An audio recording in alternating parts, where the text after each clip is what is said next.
परंतु यहां तो एकांत है। अब हम वार्ता कर सकते हैं।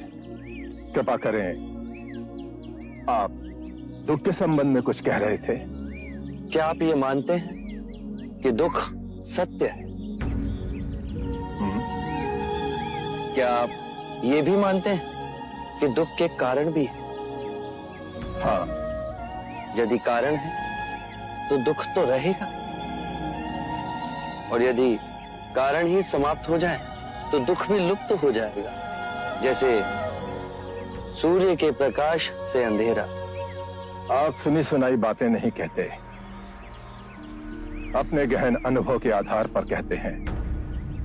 आप धर्म और सिद्धांत की नहीं, देखी हुई बातें कहते हैं। आपने कहा कि मुक्ति का मार्ग है अपने विवेक को जगाना और गूढ़ ध्यान में लिप्त हो जाना, जिससे मनुष्य स्वयं को और इस संसार को भली भांति समझ सकता है। परंतु एक प्रश्न है, ये जो सारी विधियां हैं, रीतियां हैं, पूजा पाठ हैं, क्या ये सब व्यर्थ है?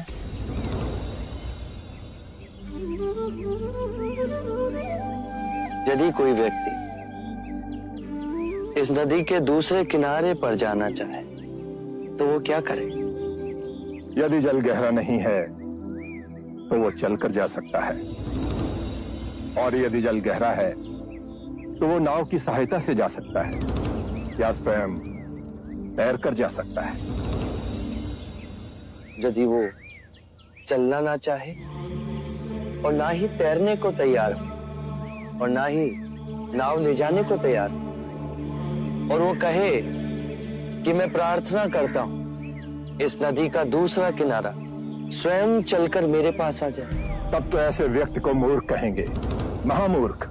इसी प्रकार यदि व्यक्ति अज्ञान और भ्रांति को अपने विवेक से मिटाएगा नहीं तो परम आनंद और मुक्ति के दूसरे छोर पे कैसे पहुंच पाएगा?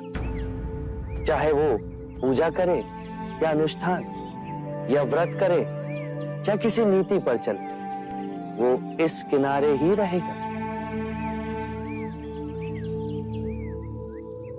हमने सारे शास्त्रों को पढ़ा, उन पर व्याख्या की, परंतु जीवन के इतने जटिल सत्य को इतनी सरलता से किसी ने नहीं समझाया, किसी ने नहीं समझाया। आप इस भटकती मानवता को परम ज्ञान का मार्ग दिखाएंगे। आप करुणा के सागर हो। हे बुद्ध, आप हमें अपना अनुयायी स्वीकार करें। बुद्धं शरणं गच्छामि, धम्मं शरणं गच्छामि।